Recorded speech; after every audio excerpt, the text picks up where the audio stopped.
Nzambe ya solo pe ya bomoi apambola bino banso na kombo oyo ezali likolo ya bakombo nyonso Yesu Kristo. Na kosenga na bino s'il vous plaît bozwa ba Biblia na bino tokende na buku ya Juge chapitre 6. Juge chapitre 6.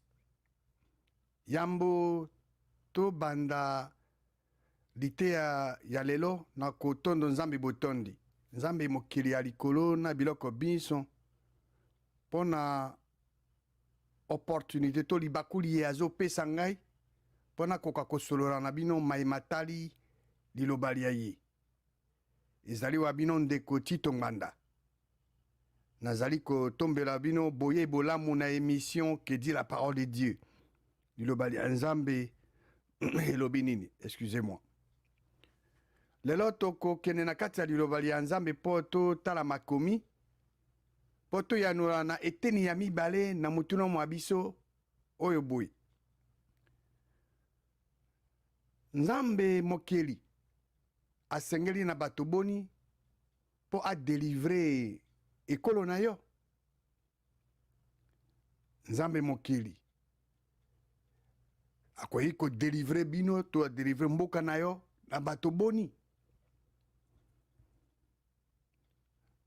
Tomonaki ete chaque fois que bana Israël bazoko tika bazoko abandonner nzambe ya solo pona kosalela nzambe ya lokuta ba faux dieu bango bazalaki tango nyonso opprimé donc bazoko nyokwama bazalaki asservi to bamemi bango na captivité bake konyokola bango.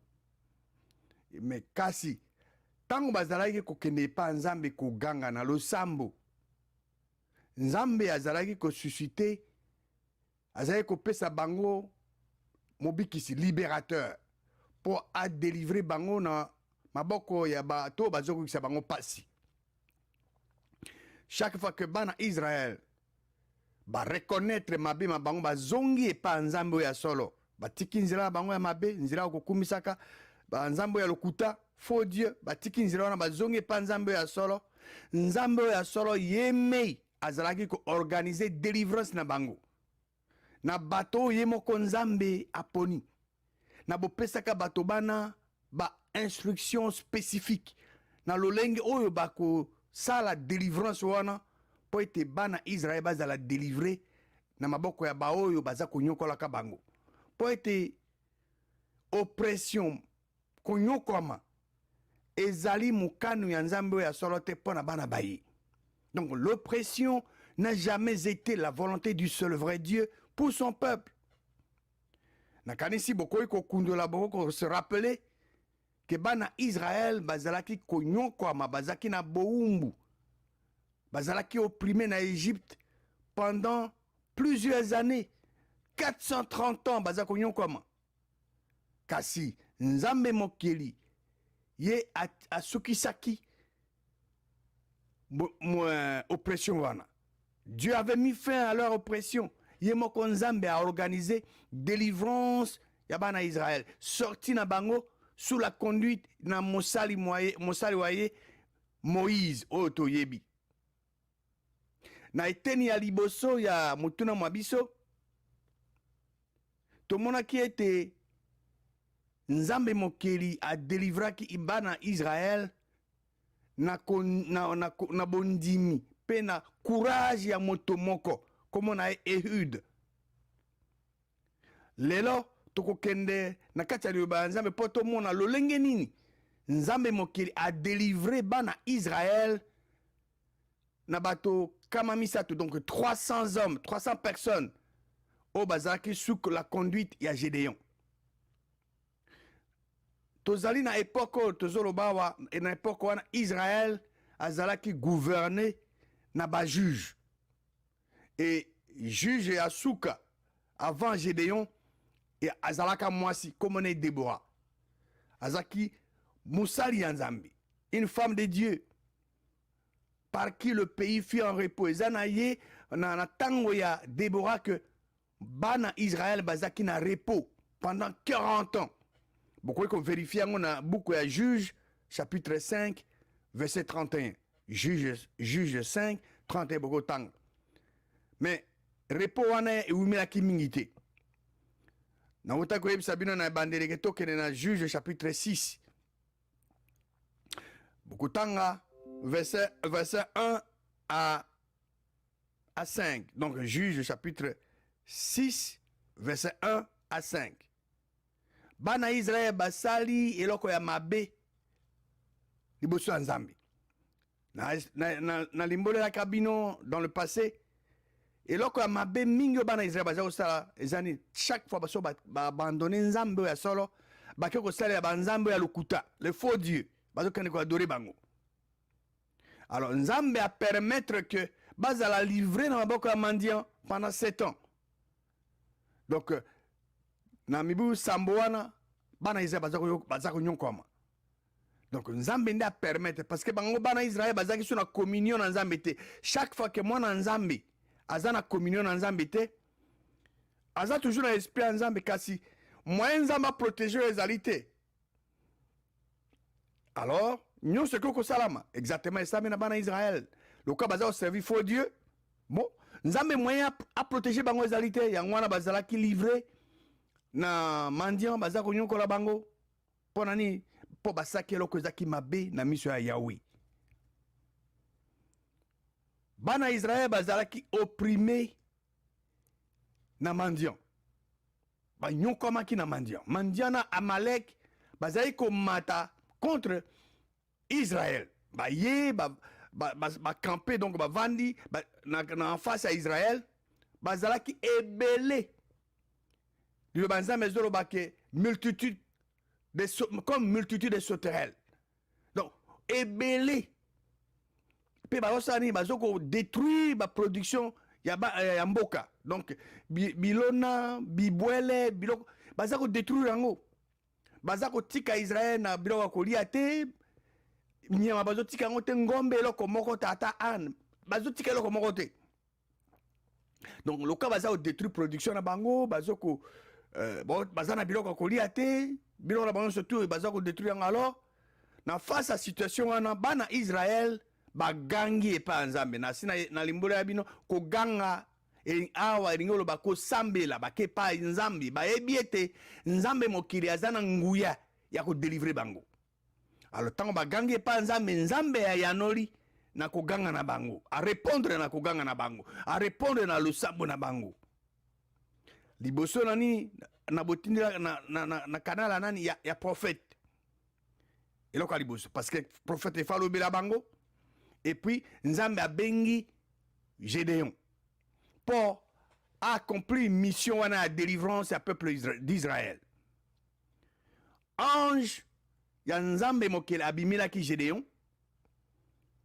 Père Lobinae, Nzambe azali na yo, vaillant héros. Et beaucoup de temps, wana beaucoup mona que Gédéon a bouki hôtel ya Nzambe oyo babengi Baal. Pe après tant basali yango bato ya mboka batomboki bake komona tata ya Gédéon. Tata ya Gédéon si bango mais bino bolingo défendre Baal. Botika ye moko Baal c'est défendre ye moko. Et Baal a quoi quitter parce faux Dieu. Azana makasi te. Et Gédéon a sengi basin, a confirmation pas à la sûre. Ah, et si un peu salamaki, il y a confirmation. Dans Juge chapitre 6, versets 14 et 16, le Nzambe le dit que Nzambe a tourné, se tourné pas à Gédéon le binae, kenen angouya ozanango, o délivrer Israël na maboko ya mendiant. Est-ce ngani moto nazo tinda yo. Donc Dieu lui parle, va avec cette force que tu as et délivre Israël de la main des mendiants. N'est-ce pas moi qui t'envoie? Nzambe mokili alobi. Kasi nga na kozala na yo.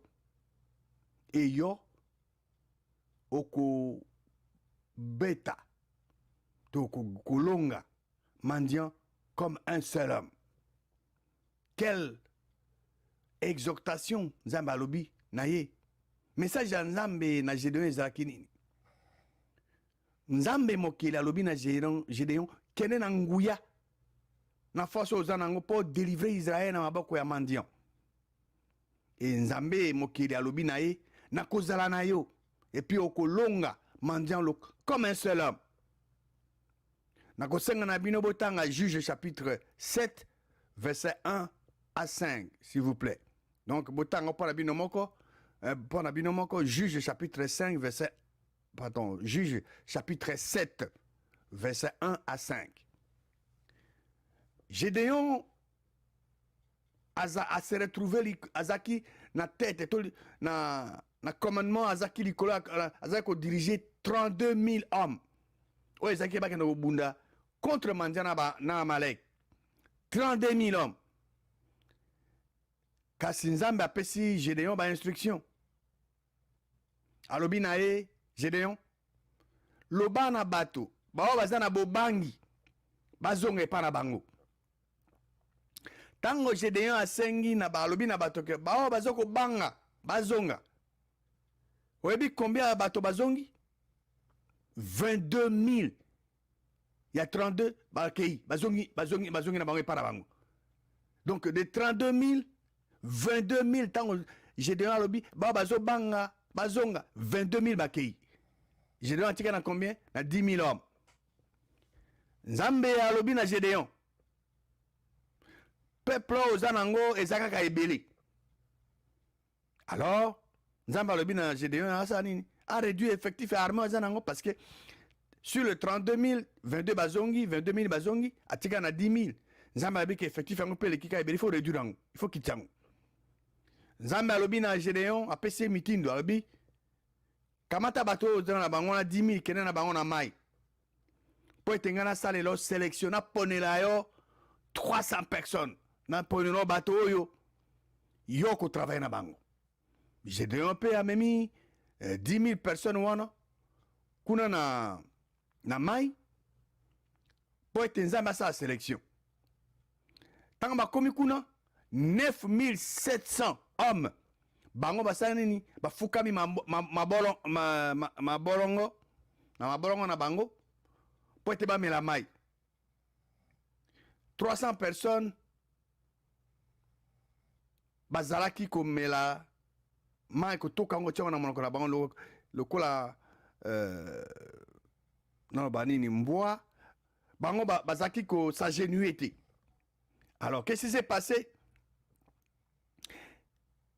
Donc 9700 wana luka bango bazali kofukama na mabolongo na bango po bamela mai. Nzambe apesi mitindu ke bango bazonga epa na bango. 300 hommes bazalaki komela mai bazotoka bamema ngo na monoko na bango. Bayo banso bamelaki mai oke bazotoka yango bazonga na monoko na bango. Ezalaki bato oyo bazali kokumisa Nzambe correctement, baokumisa Nzambe asolo correctement. Bao banso oyo bazaki basagenio bafukamaki mabolongo po bamela mai. Ezalaki bato baye bazalaki na ezali to habitude ya kokumisa ba faux dieu na position wana. Lelo biso na bino to bino na ngai to sengeli lisusu na une certaine position te po okumisa Nzambe oyo solo. Okozala likola mbete no lali okozala ozotambola okoza ozana ozosukola okoza ozala likola velo na yo likolo ya mutuka n'importe où. Oh yo lingi kobondela Nzambe okobondela Nzambe. Et surtout lelo depuis jour à Pentecôte manifestation il y a Saint-Esprit et bengami parler en langue ezali disponible. Parler en langue ils ont permettre yo okumisa Nzambe véritablement. C'est la prière, l'adoration véritable et la prière parfaite. Ils ont parlé en langue. Donc vous n'avez pas besoin d'une certaine position pour adorer Dieu en esprit. Dans Juge chapitre 7, verset 6.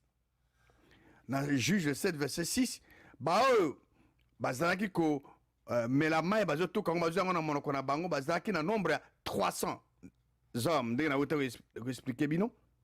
Le reste batikalaki ezaki 9000 pardon 700 bazali kofuka mabolongo po bamela mai.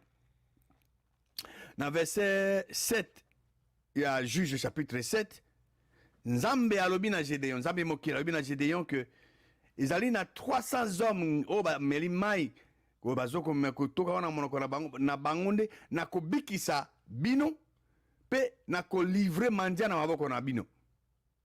Alors le reste wana bazonge pa na bango. Donc ndenge na expliqué bino tout à l'heure 9700 personnes bazongi epa na bango.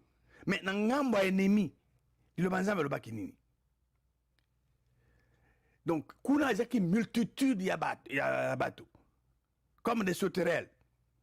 Nzambe alobi na Gédéon que c'est par les 300 hommes qui avaient la paix qu'il va sauver les enfants d'Israël et qu'il va livrer mendiants entre leurs mains.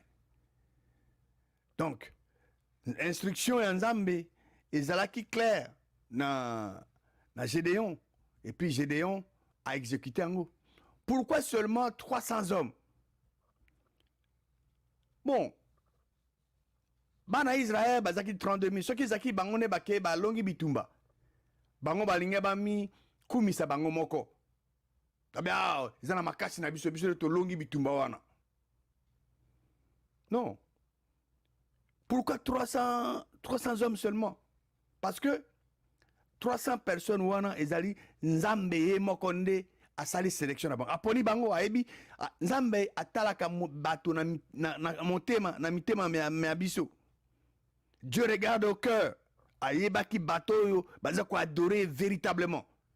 Nzambe azaka ko compter sur la qualité.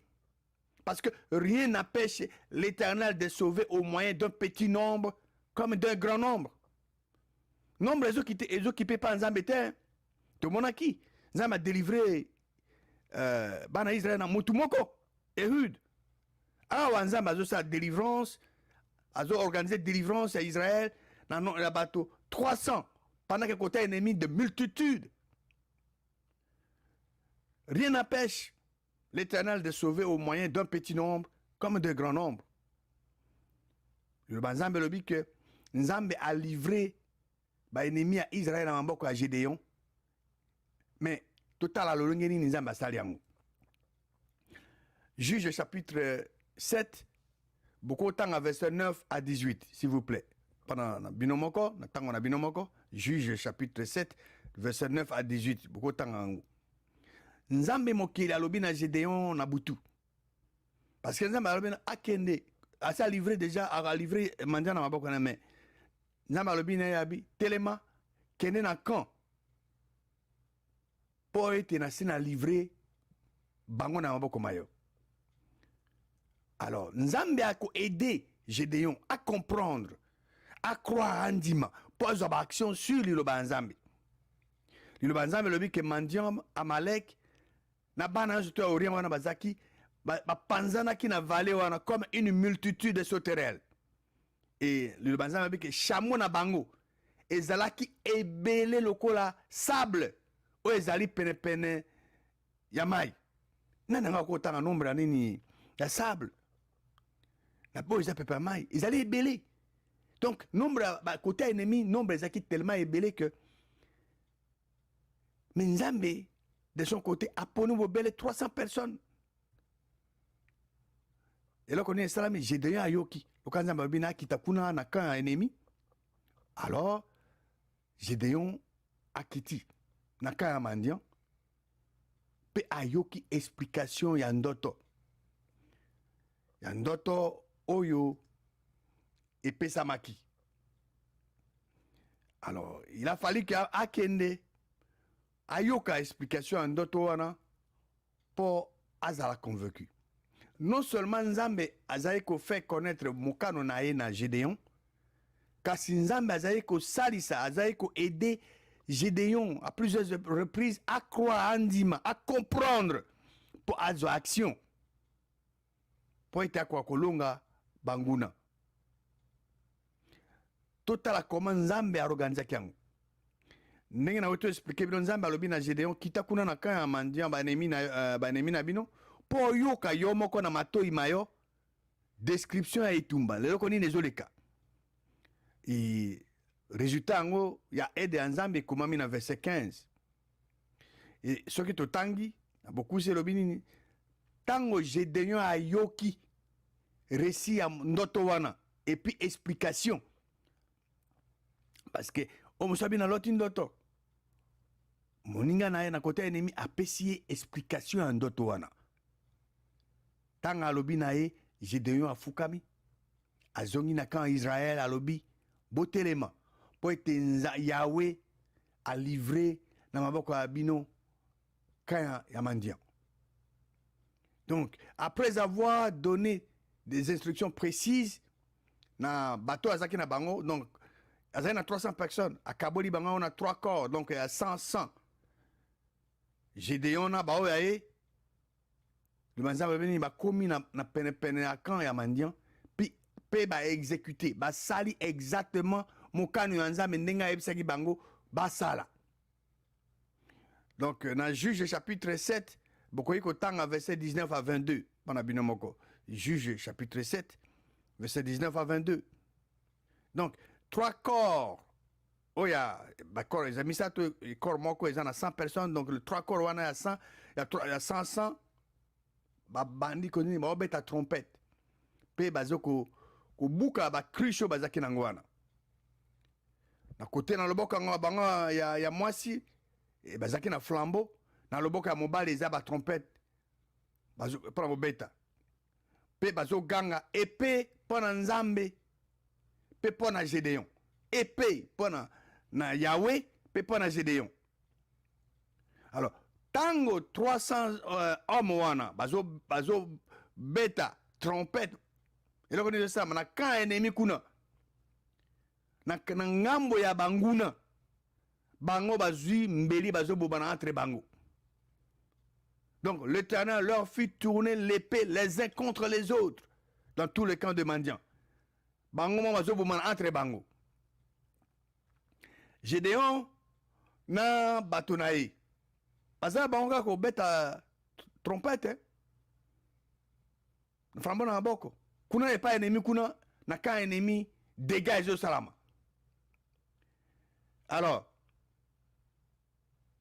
nzambe mokeli ako délivrer azali capable ako délivrer mboka na yo na bato boni.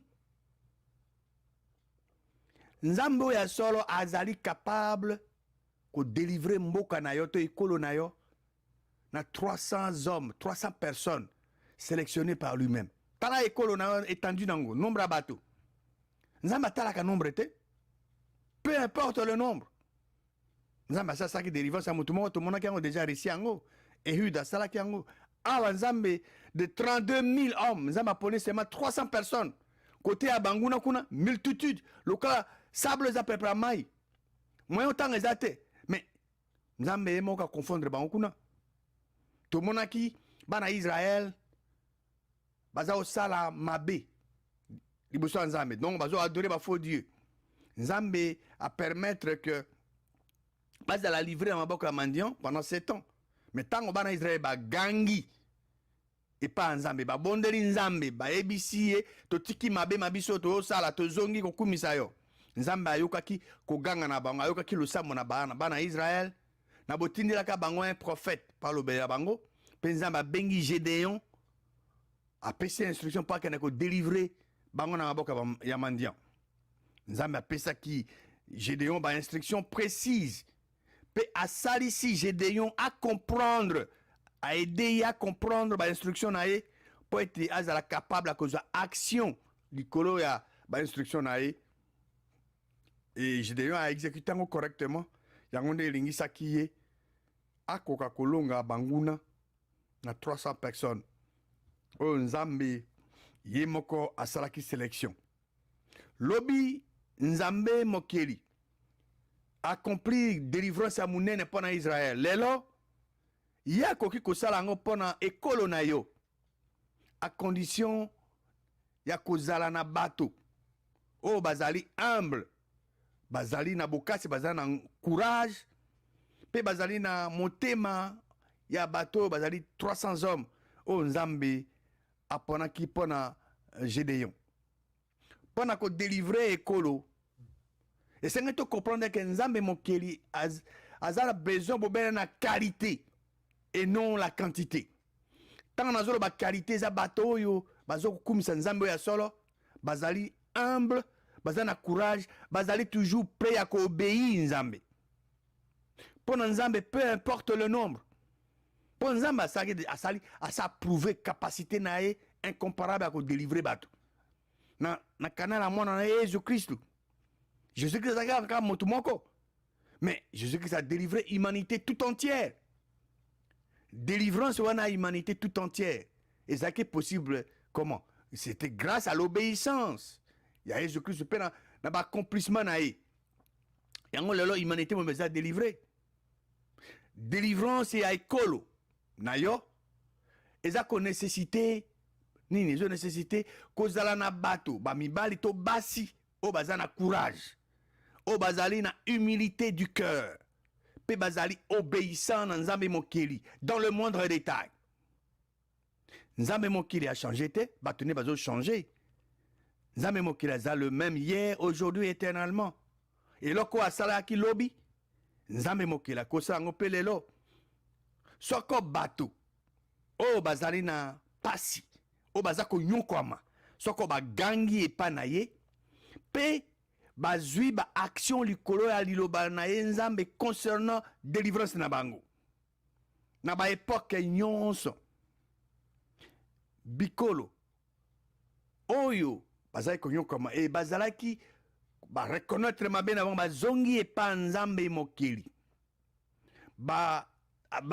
bikolo bina biza na bato oyo bazali humble bazali animé ya courage mpona exécuter mokano ya nzambe bato bikolo bina bazalaka toujours délivré de l'oppression de leurs ennemis nzambe na bokasi boye akodélivre bango toujours mpo ete bakoka kokumisa ye alors biso topesa confiance epa nzambe toganga epa na ye me ntango togangi ye ayebisi biso mokano mwa ye eza deja na kati ya liloba ya nzambe tozwa baaction likolo ya liloba ya nzambe ezali mpo na délivrance na biso e promese ya nzambe ya délivrance mpo na ekolo ekosalama mpo ete mabenisi mazala likolo ya mwana moko na moko nzambe oyo akela likolo na se na biloko biso apambola bino na kombo ya mwana wa ye mobikisi na biso Yesu Kristo.